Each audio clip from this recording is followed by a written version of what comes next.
Good morning again, everyone. Welcome on behalf of KICTANet. I'm welcoming you to today's webinar discussion that we are hosting to commemorate International Women's Day. So KICTANet is a multi-stakeholder ICT policy think tank for people and institutions who are interested in ICT policies. KICTANet has championed gender-inclusive digital transformation through some actionable initiatives we have been doing over the decades.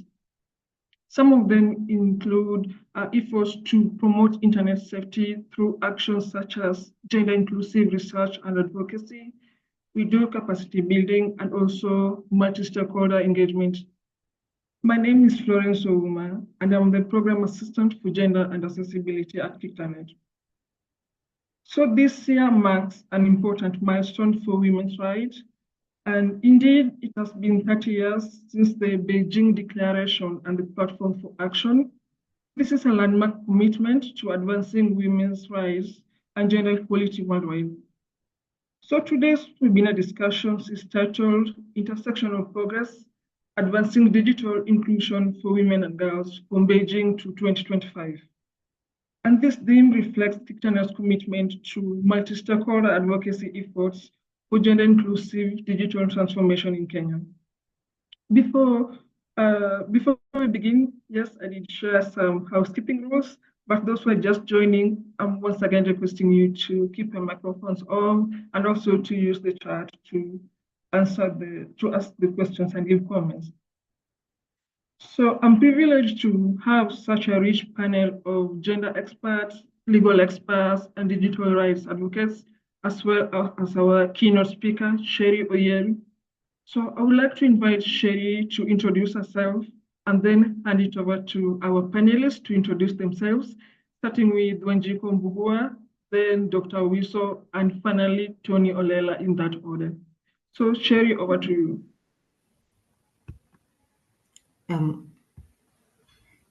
Good morning, Florence, and good morning, everyone who's joining us this morning. My name is Sherry Oyer. I work at KICTANet under the Women Digital Rights Program, and I'm very excited to join you today to discuss this very important conversation, this important topic of women's inclusion and equality and empowerment after the Beijing Declaration 30 years later on. So I'm very excited to have this conversation today and see what progresses we can make. Thank you, Sherry. So Ms. Wanjiku Mbugua, please introduce yourself. Good morning, Florence and everyone else. My name is Wanjiku Mbugua. I'm first and foremost a journalist. Second and important is that I'm a women's rights scholar, especially women in leadership. I can also say that I have done a lot of work in gender with a very serious bias on politics and leadership. I am also interested in this new digital arena, and I'm happy to be here today and hope that we can have a rich engagement as we learn and enrich each other. Thank you so much, Wanjiku. Then we have Dr. Owiso. Good morning, everyone. I'm Owiso Owiso. I am an international lawyer. That means I practice international law, but I also dabble in technology and digital rights. And on the side, I also do some research for KICTANet. I'm very glad to be here this very cold morning. So I apologize for my voice. It's quite cold and it's 9 a.m. in the morning. Some of us are not morning people. It's okay, Dr. Owiso. We can hear you good and clear, and we are glad that you could join us. Then we have Tonny Olela. Thank you so much, Florence. I believe you can hear me. So my name is Olela Tonny. I'm a gender expert, child protection and assaulted advocate. Formerly worked at UNFPA Kenya Country Office in the Youth Fund. I'm also a founder of Africa, which is a youth-led NGO focusing on social protection, among other aspects. It's a pleasure to be in this call, and I'm looking forward to an interactive session offer. Thank you. Thank you so much, Tonny, for joining us in this webinar. So to our audience, I would also like to know about you. So please introduce yourself in the chat, your name and your organization, and please tell us where you're joining from. So at this point, I'm just really overjoyed this whole morning to host you today. And I would like to invite Cherry back to give us a keynote address. Thank you very much, Florence. I'll just go straight into the keynote because of the time constraints that we have. But I'll say good morning to everyone, but I'll say good morning once again, and thank you for joining us today. As we gather here today to celebrate International Women's Day, we are standing united under a powerful theme. The theme is for all women and girls, rights, equality, and empowerment. This theme isn't just a slogan, it's a call to action that resonates deeply with our work at KICTANet and speaks to the heart of Kenya's digital future.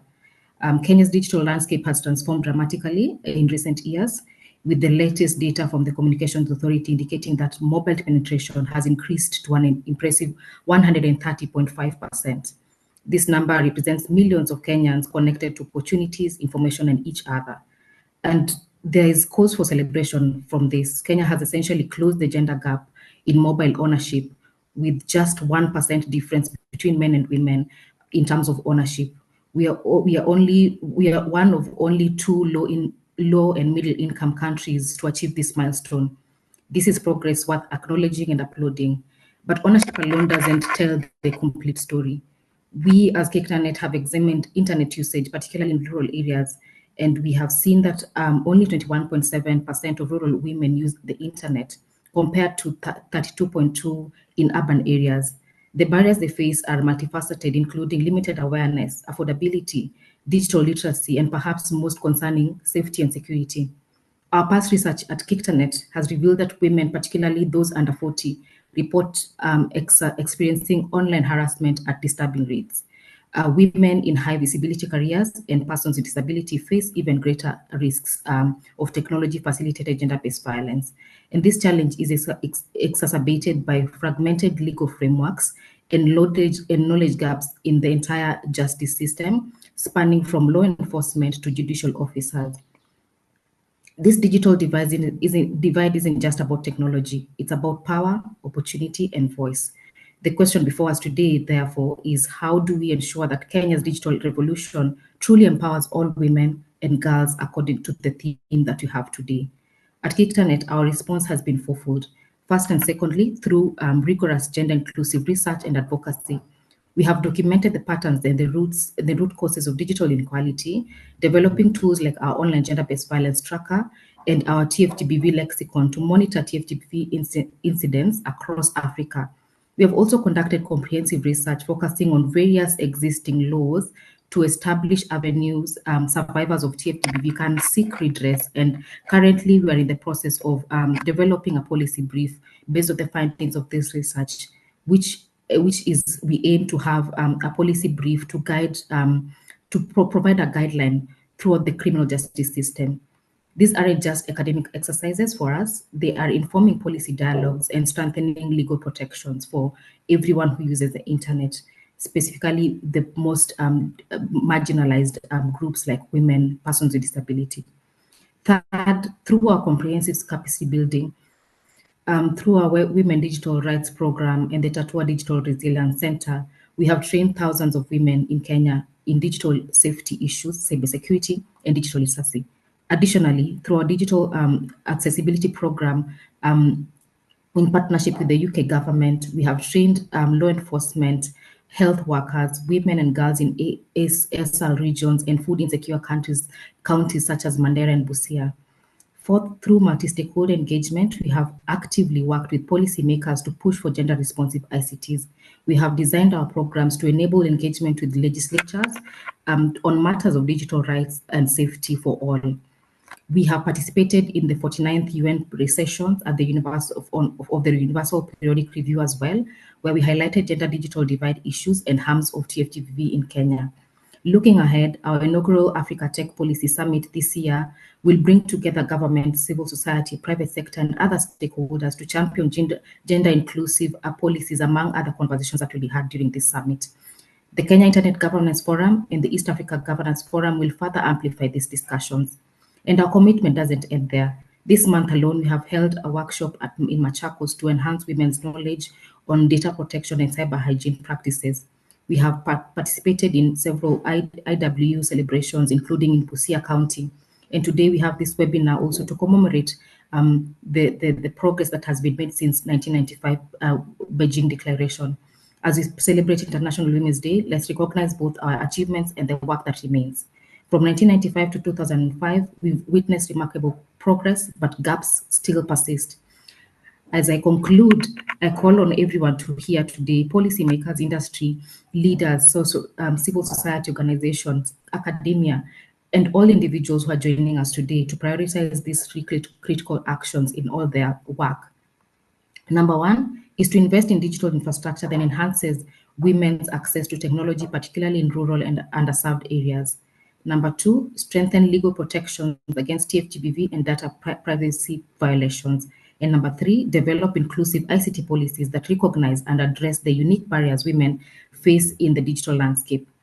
The future, friends, is, as we envision it, is one where all women and girls can fully exercise their digital rights, access opportunities, and contribute to shaping our digital landscape without fear or limitation.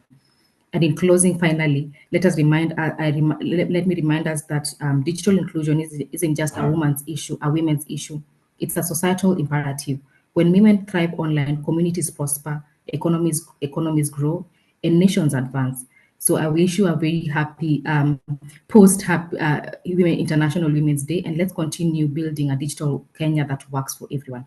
Thank you very much.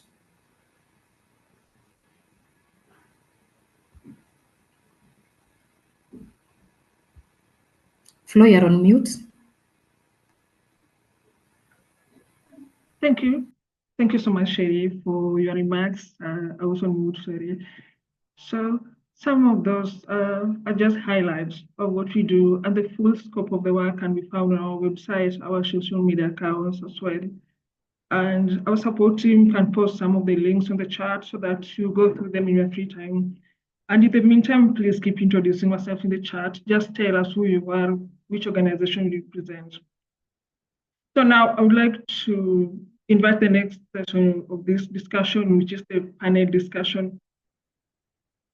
So as Cherry said, there's been some progress since Beijing, and there's some gaps that left.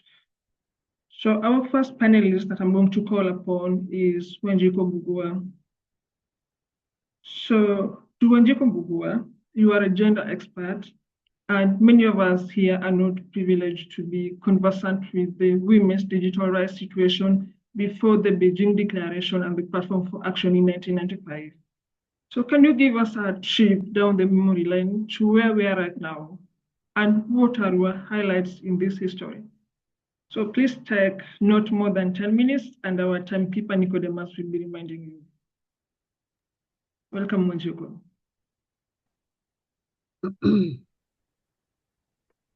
Thank you very much, Flo, again, and I'm happy to be part of this interesting discussion today.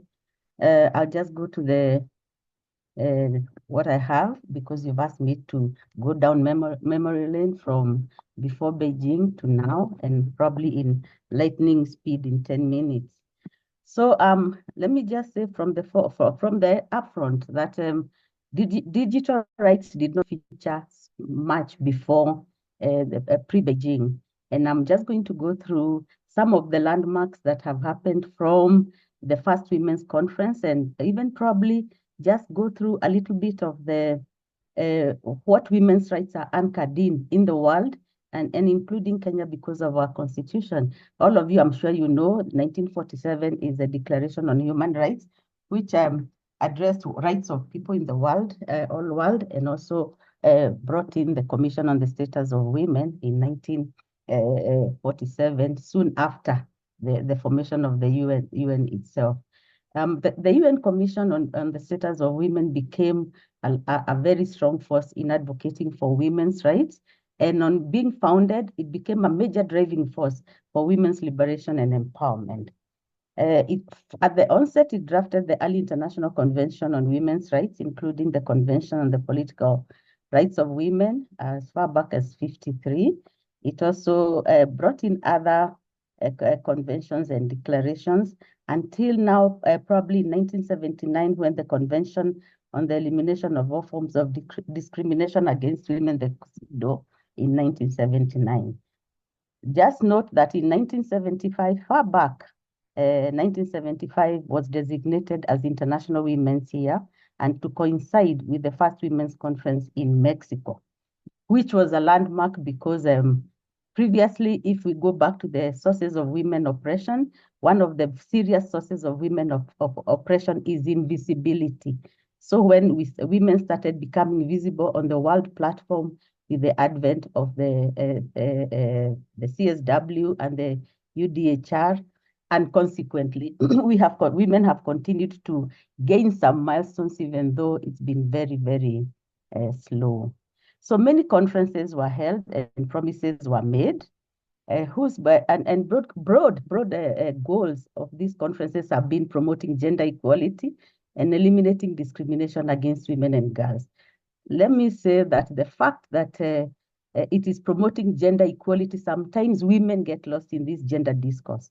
And that is why sometimes I say I want to talk about women, because when you say gender, it starts bringing in the issues of men are also being left behind, the boy child is being left behind, and all that kind of discourse. But the idea and the promises have been there running throughout all these conferences and government policy, and even the legal frameworks that have come as a consequence. So the first women's conference was held in Mexico, 75, Copenhagen in 1980, Nairobi in 85. You'll be surprised I was part of this conference as a very young student in 1985. And the fourth Beijing platform, whose focus it is today, to see what has happened since then. And the Beijing platform for action set strategic objectives and adopted 12 areas of concern. And remember, 76 to 85 became the UN Decade for Women's Equality, Development, and Peace. You can see the acceleration of the visibility and the centering of women's agenda on the world platform. It is noteworthy to note that the conferences, all these conferences and declarations and conventions and all that, contributed to the progressive strengthening and visibility of women's legal, economic, social, and political dimensions of the role of women in the world. However, such implementation, their successful implementation and the resultant conventions, declarations, plans, and strategies have remained a major challenge at national, regional, and international levels. The call for women's empowerment and gender mainstreaming, therefore, into a dirty stream, because we've been talking about mainstreaming gender or even mainstreaming women. And we are saying, from where I come, I'm also a PhD scholar on women's leadership and governance at the University of Nairobi. And we've been arguing that mainstreaming, the stream is very dirty. And therefore, we are calling for the cleaning of the stream first before you go into that stream. And this mainstreaming have in some instances militated against the empowerment of women and goals, because you adopt the liberal approach, which then says we want to get into the stream, not clean it first. So I say that sometimes this liberal, what is it now? Liberal, I'm getting a bit lost. Liberal calling for women to be involved in women's work has been a little bit challenging. Let's also say that the call for women's empowerment and gender has been like a song with no action. That even though women's empowerment has been at the center stage, the fruits on the ground are very, very few. And that does not exclude women in overall media, even in the traditional media, and now more so in the digital economy. So women are missing out because of wide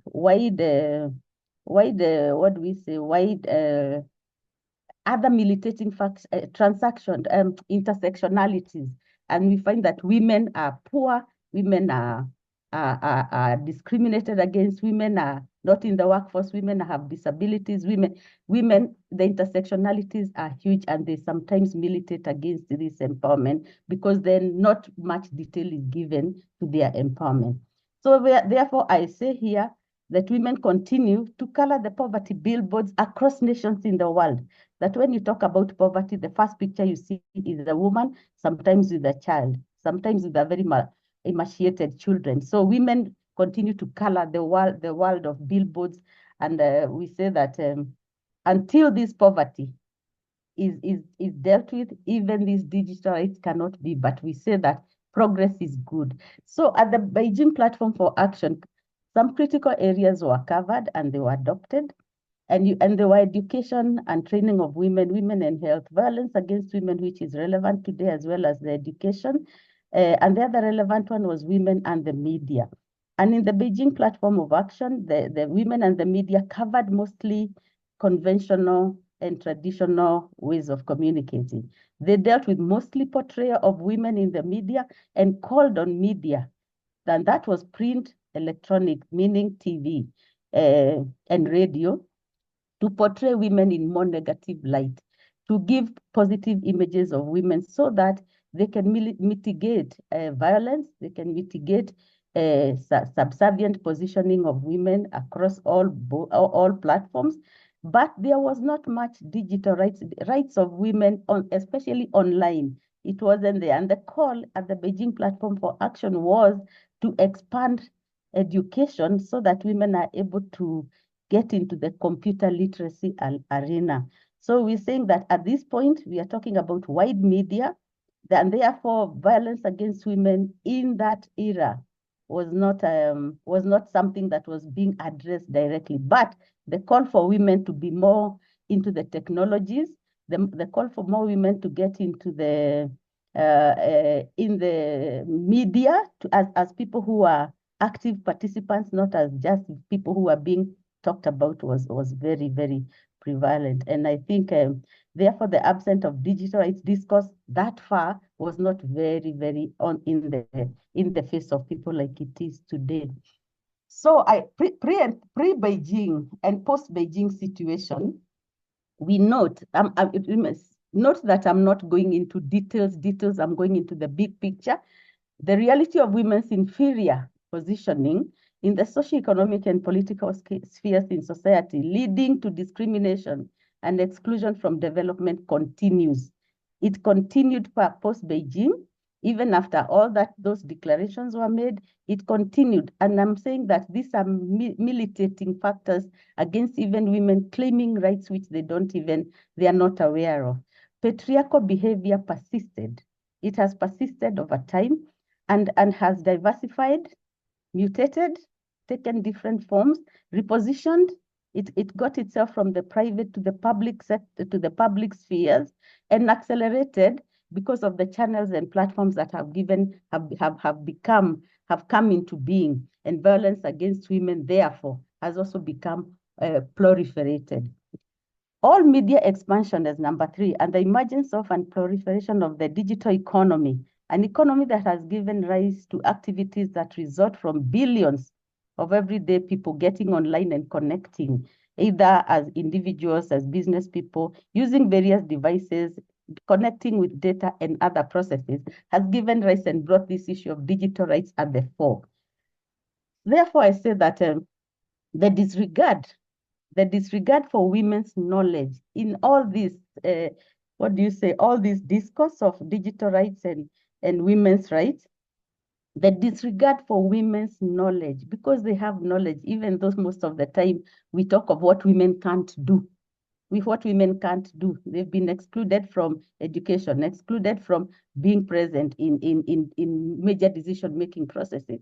But I'm saying that the disregard for women's knowledge, nobody has asked women what they know. Women's knowledge, their vision and their perspectives and voice don't still count a lot. We still take male voice very, very, very seriously. And when women talk, and that's why we are actually focusing on violence against women online, the TFGBV, the OGBV, and even GBV itself. Then we say that the exclusion in education, their exclusion in education and hence absence in economic development continues to militate. And the critical decision-making platform of politics has remained murky for women to enter, and especially now more so being militated against by the things that go on online and how women are not able to engage competently and courageously. Women's persistent poverty and reproductive encumbrances, meaning the care economy. They're still being encumbered by the care economy at home, and therefore even women picking a phone and engaging with the world with it has become a little bit more difficult than it is for people who have a little bit more time. The patriarchal persistence of power imbalances, where control is still male-dominated through culture, religion, and all the other socialization factors, have made forms of violence diversify to include GBV, SGBV, OGBV, TFGBV, and the physical violence has become rampant with all these cases that we are seeing in the media. So the domestic, the psychological, all that has really become visible more so. And the argument is it because they are being reported, or were they always there? Therefore, violence is now perpetrated in both private, public, and especially cases of femicide these days with little or no consequences, despite all the legal frameworks that have come into the laws that have come into existence. Therefore, increased incidences and visibility, digital mass media, due to a proliferation of channels, has I don't know to say it has helped, but also it has also brought in new threats for women and violence. So therefore, despite the existence of progressive legal frameworks, implementation remains a challenge. So what am I saying? I'm sorry to interrupt. You're a little over time. So can I go to the last one, therefore? You can just summarize your point here. I'm just summarizing now and saying that therefore the actions called for from all that background is that the media is called to examine the role of gender and stereotypes so that it can curb TFGBV, and that despite the rapid growth of online digital ecosystem and infrastructure, women's minimal role in the digital economy continues. Social transformation and M-Pesa have helped, but we are still not doing too much. Despite the 2030, which was rolled out in 2008, we are still suffering. And also the Constitution of Kenya has helped, but we are still going. So therefore, we are saying, despite international, regional, and national progresses in women's empowerment, which are translating intention to promise, has become a very big challenge. The empowering of citizens in the digital realms remains a challenge due to its intersectional nature and other national imperatives. Patriarchal thought and women are mostly poor.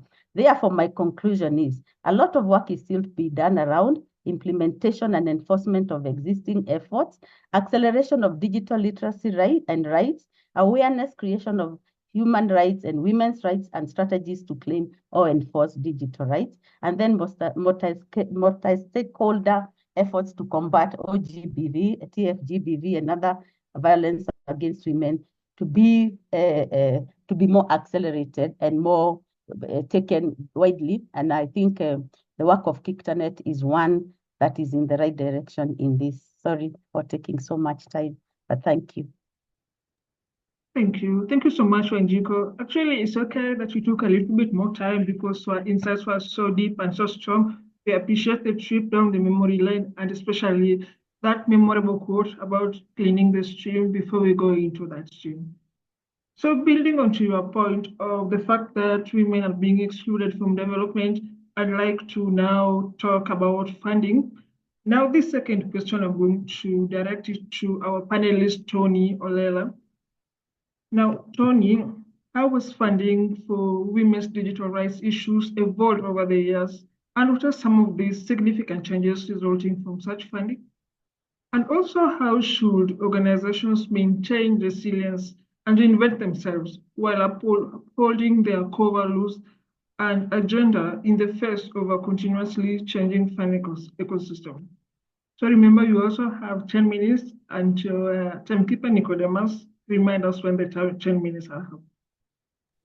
Yes, I'll be playing sound, so if you hear the sound, know your time is up. Oh, all right. So welcome, Tonny, to tell us about the finding. All right, thank you so much. I believe you can hear me. You can? Just a thumbs up kindly. Yes, we can hear me. You can hear you, but the video is a little bit frozen. Just Sorry, I think because of my internet.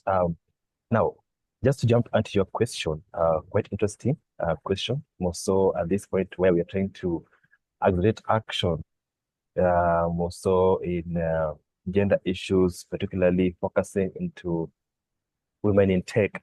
I just want to ask my audience two questions, even as I answer what I've been asked. What do you think are some of the funding gaps when it comes to women in tech? Please just, Florence, if you can put it on the chat box for the just answer randomly. And then also, what are some of the trending threats that women in tech face? The first one is, what are the funding gaps when it comes to women in tech? And the second one is, what are the trending threats that women face, that women in tech face? So what I can say is evolution of funding for women in digital issues has really come a long way.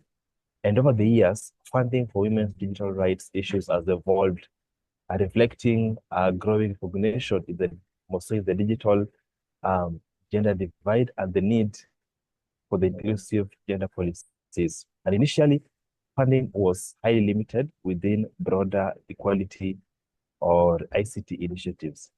However, with increased digital awareness, inclusion, issues cyber violence, and also technological facilitated gender-based violence, key stakeholders have taken a high role in prioritizing funding targeting women in tech. And some of the notable trends when it comes to this issue that has really rise is there has been a lot of increase in institutional support, where organizations such as the Ford Foundation, Open Society Foundations, and also UN Women, and particularly to mention the UNESCO, has also invested a lot when it comes to issues women in tech, also in the STEM programs. There's also been different campaigns when it comes to focusing on cyber security and online safety for our women and girls. And I can give a case study where I spearheaded a campaign dubbed Body Rights under UNFPA program, in which we're trying to categorically spot out the different types of technology-facilitated gender-based violence that our women and girls face. And we realized that most of our women and girls have faced issues like doxing, issues like sextortion, among others. So a lot of work and awareness has been done in this, because there's also a lot of online harassment that our women and girls face. The question is, what action are we taking to ensure that our girls and women are safe in the digital space? There's also increase in intersectionality approaches, where most key stakeholders and donors now emphasize on intersectionality funding that considers how digital rights impact marginalized groups in different ways, including rural women and also women with disability. And standing on my feet as a liberal feminist, I want to say we need to be so intentional when it comes to ensuring that our women and girls are safe online, and not be not be perpetrators of taking the lead in abusing our women and girls online. So the question is, what role are you playing as an individual to ensure that even we report cases of online harassment that have been perpetrated to our women and girls? There's also a lot of capacity building and digital literacy materials that has been there. So there has been shift towards funding of programs that empower women in the digital space. As I mentioned earlier, the STEM program, and last week we are having a conversation with the UNESCO on how we can strengthen funding when it comes to the STEM program, also women in tech. But there was a lot of gap, most when it comes to data. We don't have a clear data of how many women are in the STEM program, how many women are in tech. And the few that are in tech are either working in silos, and you can't really, fetch them out to work with them. So we need to do a lot of building the digital literacy. So some of the change of the significant changes resulting to from increased funding has been there's a lot of policy reforms and advocacy that has taken a tall order in this space. And I can give a thumbs up to those who have been doing a lot of this work when it comes to policy reforms. There's also been growth in women-led tech initiatives in Kenya, and I can mention so many that I know of. Like I know of Howie, which is also focusing and building, adolescents who are interested in the tech space. There's also been enhanced research and data availability. Yes, and now this data has been held somewhere where people can't access them so easily. I've also seen an increase in collaboration within different agencies, different organizations when it comes to women in tech. So there should be an increase in that. Just to wind up in the next 4 minutes, how can we maintain resilience when it comes to issues funding? And also, how can we reinvent the wheel so that when some funding has been frozen, we are safe enough? So there is need for us to diversify funding sources by reducing dependency on only single donors and seeking funding from mixed institutional donors. We also need to leverage into technology and innovation. How innovative are we to ensure that we harness the issue of tech? AI is here. How are we harnessing in AI? How are we adopting the digital tools to enhance programming, data collection, among others? We also need for us to strengthen community engagement when it comes to issues tech. How best can we collaborate intentionally to build grassroots networks to ensure sustainability when it comes to tech, besides just relying on external funding? Also, we need to highly invest in capacity building. Let me repeat, let us invest in capacity building so that we'll be intentional in accelerated action towards having our women and girls strongly engaged in issues tech. So we need to enhance resource mobilization that will basically focus in building the capacity of our women and girls. Also, advocacy and financial sustainability. And lastly, we need to also be adaptive, develop adaptive strategic planning where we regularly review and redefine our strategies to align with the emerging trends while staying true to our organization's missions and visions. So I think these are some of the key focus areas that we need to really focus in. And maybe in the 2 minutes that are remaining, I'll give it to Flores to maybe read some of the responses that have been given by the audience to my questions. That's my time. Thank you so much. And over to you. Just also mention at Africa, we're also focusing in our program that Afri 360, where we're trying to reinvent the wheel to ensure that our girls, most of the women out of school, are highly trained on issues tech, to ensure that we maximize in the skills and their passion when it comes to issues technology. So in the next 1 minute, 38 seconds, allow me to give it to Florence to just read some of the responses that you got for the audience. Over to you, Florence. Thank you. Thank you so much, Tony, for your insights and also telling us tips on how to navigate this very challenging funding ecosystem. So I'll use the 1 minute to donate to look at some of these responses here. We have a response from Martha Atieno, and Martha is saying that trending threats for women in tech include persistent gender bias, where women face stereotypes from education to careers, and underrepresentation in venture capital, limiting funding for women-led startups. The gender digital divide continues, with only 20% of AI researchers being women, causing biases in technology. Online harassment, including AI-generated deepfakes and privacy breaches, poses significant risks. Additionally, backlash against women's digital rights globally threatens progress towards gender equality in the tech industry. I have to say those are some very strong points for you, Tony. So all right, thank you so much. I know I have 25 seconds. Just to finish, let me say, let's be allies and be so intentional when we want to ensure that we have a great action in improving the engagement of our women and girls in the tech. Thanks so much, and back to you, Florence. Thank you so much, Tony. I really appreciate your insight because in the light of what has been happening with the USAID funding and a lot of people that have been affected, we really just have to address this. And thank you so much, Mary, for your insights. Thank you so much. Now, I want to turn to our legal experts. We had Dr. Owiso. So I have a long question for you as well. So you have significant legal expertise regarding to the legal frameworks of technology facilitated gender-based violence, or TFGBV. Please share with us the progress of Kenya's legal processes on TFGBV over the years, and what are some of the immediate policy issues that need to be addressed to enhance TFGBV legal processes for survivors? Over to you, Dr. Ari. Thank you, Florence, and thank you to Wanjiku and Tonny for the very insightful remarks. I don't think there's anything smarter that I will say, but I will at least attempt to say something new.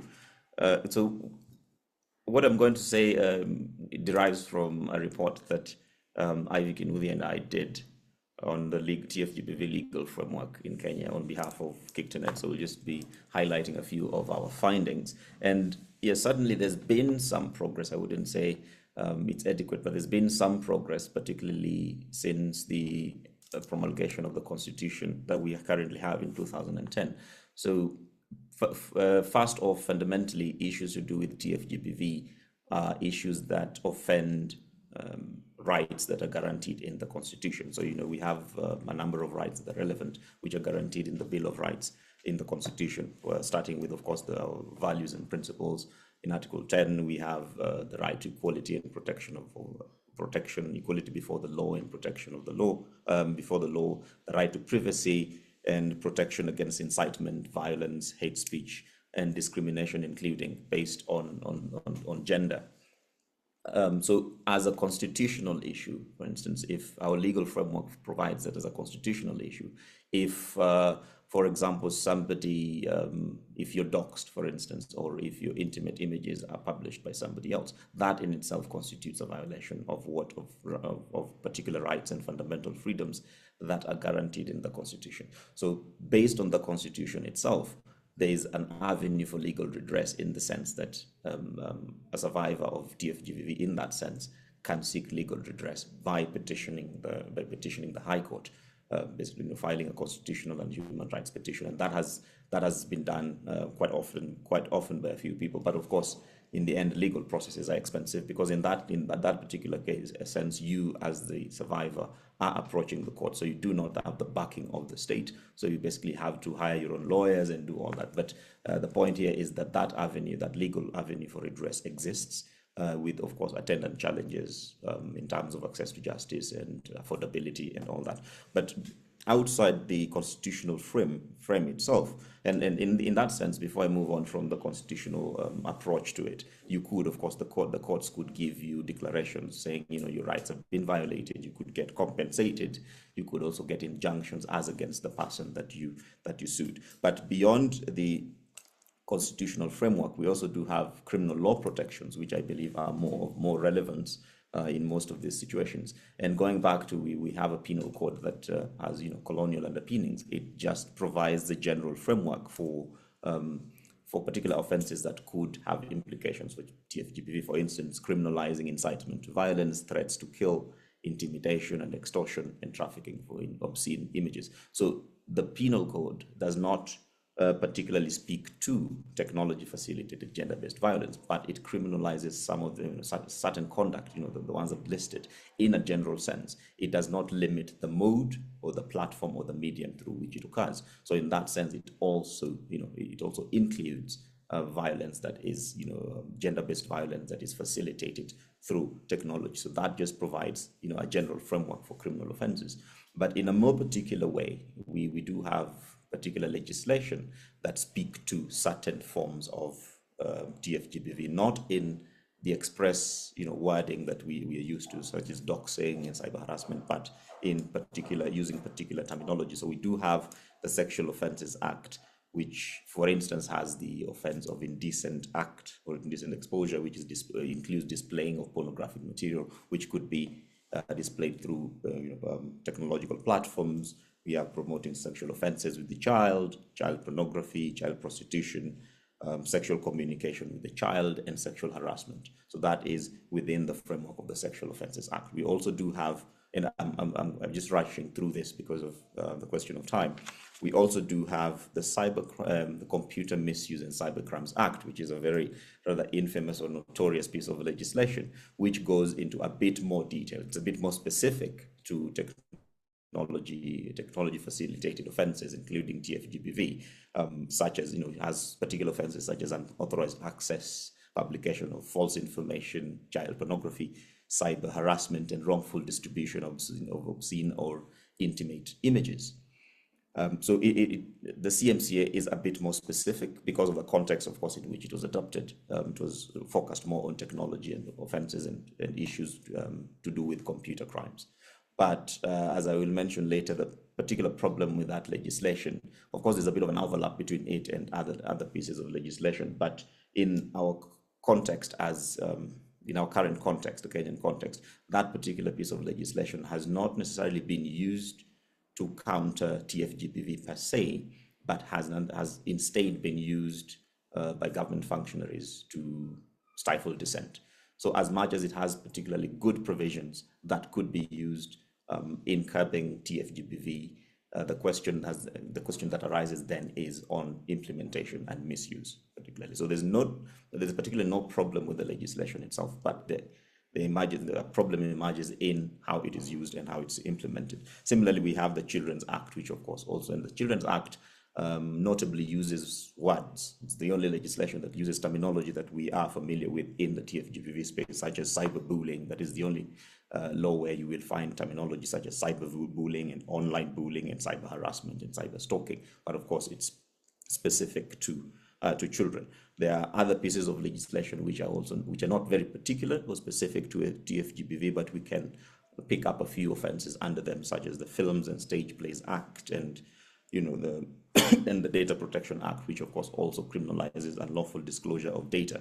So I've just run through the legislation. Of course, our report will be out at some point. You could read that in depth, but I want to conclude by then talking briefly about then what the challenges are in terms of implementation. As I've mentioned, we do have a legal framework. It may not be very expressed, but we do believe that if implemented properly, it could go a long way towards curbing TFGPV offenses in the country. But then we also identified in our research particular challenges. First being that there's a possible overlap in legal regimes, such as certain offenses which we find in the Sexual Offences Act, in the Children's Act, in the Penal Code, and in the Cybercrime and Computer Misuse and Cybercrimes Act sort of overlap. So then it becomes quite difficult for users or for consumers, such as to actually determine which particular law they should go with. And also this challenge also it's also faced by law enforcement officers and prosecutors who are then not quite sure which law do we under what law do we charge particular crimes. And then of course there's the general lack of awareness of what laws are in place, what laws exist with respect to TFGPV. And this lack of awareness is not just with respect to members of the public. You would expect that, of course, this would affect members of the public, but no. We identified general lack of awareness amongst first law enforcement officers. Most of the police who you actually go to report crimes to are not quite familiar with specific provisions of the law which address TFGPV, assuming that they're even familiar with what TFGPV is. And similarly, we've identified general lack of awareness amongst prosecutors themselves. And one of the other challenges is that the ODPP, the Office of the Director of Public Prosecution, does not have enough prosecutors who are specialized in the area of TFGPV.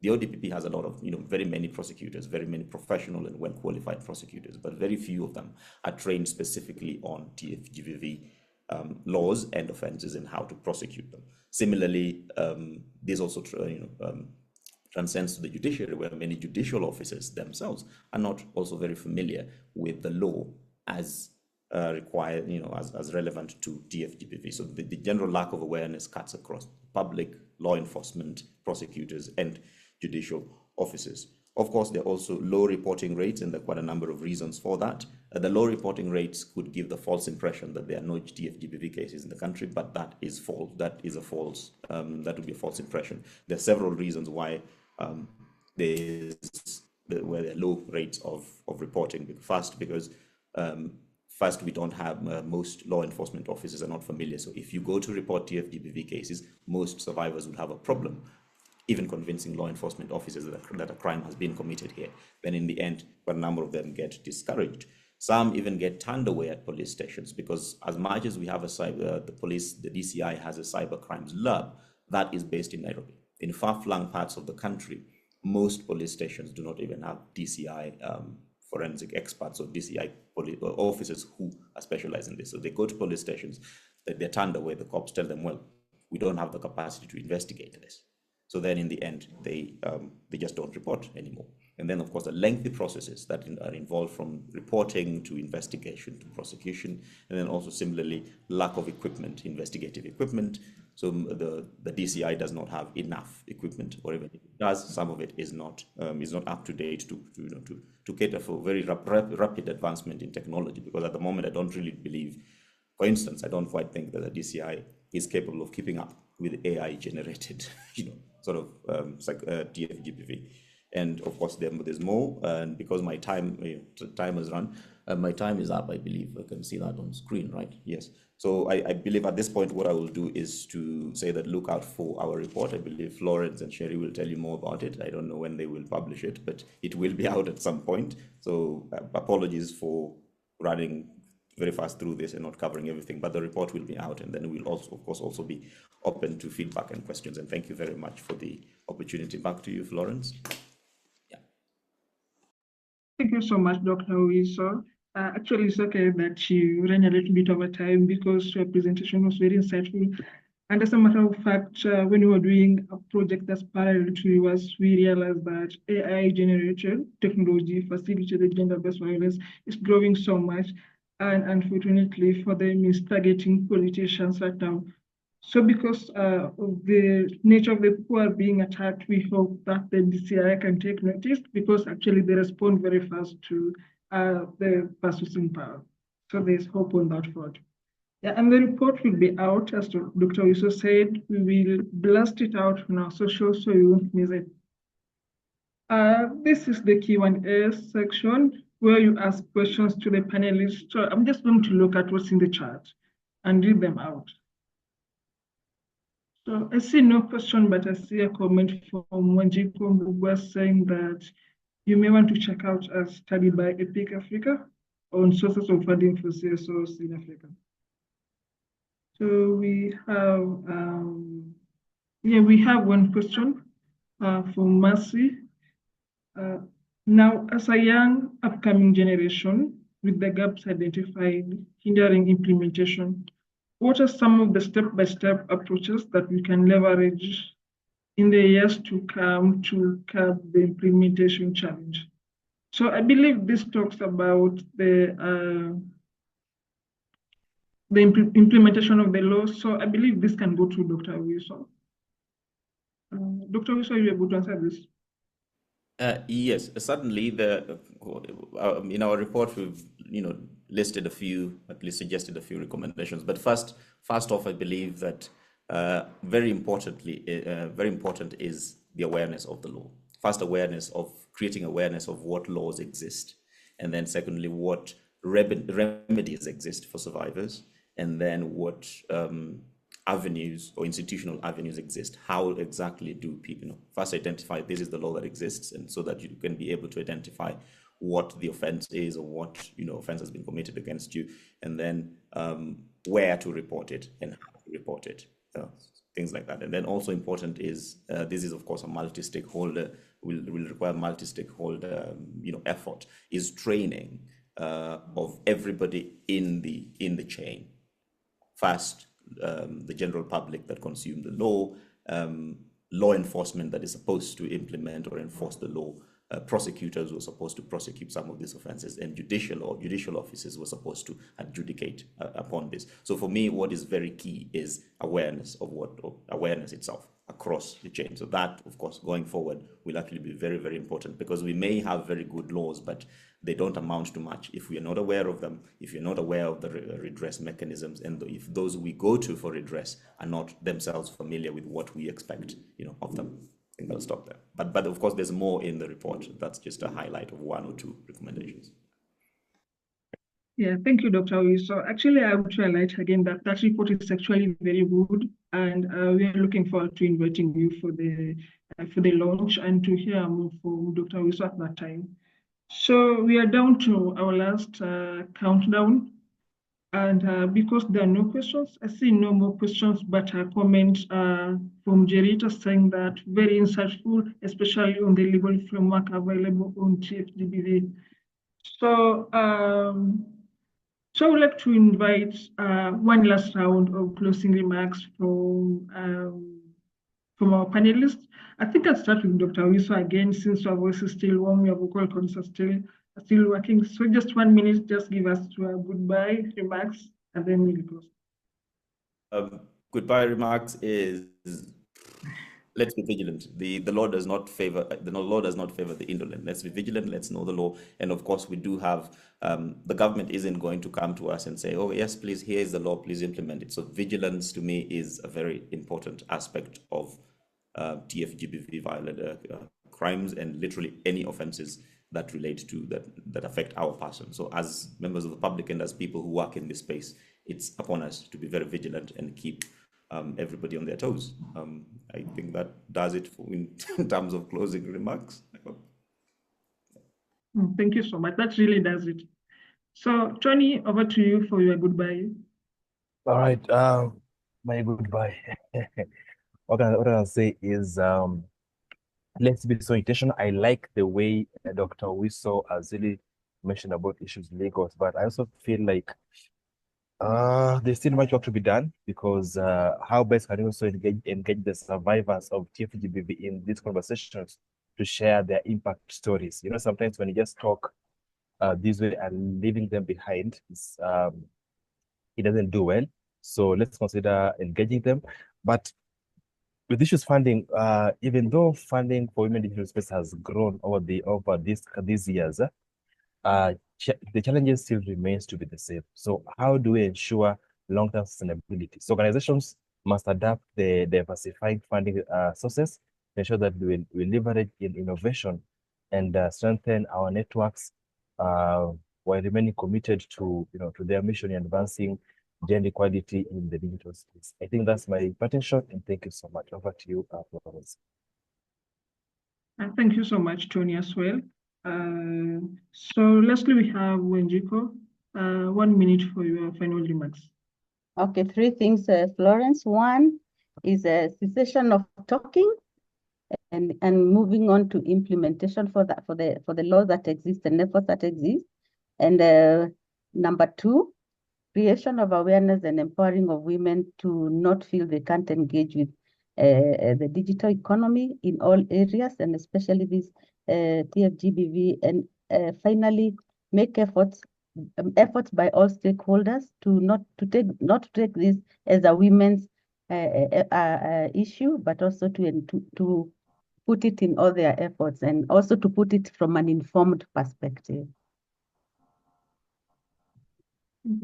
Thank you very much, Wanjiku Mbugua. So I believe that sums up this session very nicely. We must stop talking, move to action.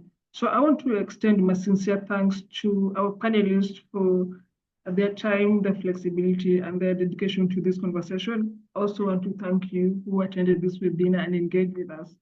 I don't take this for granted, and I'm looking forward to engaging you on our social media platforms and also our server of events and the upcoming Africa Tech Policy Summit, which is happening in May. I'm looking forward to seeing all of you. So with all that said, I would like to wish you a very nice day, guys, and goodbye.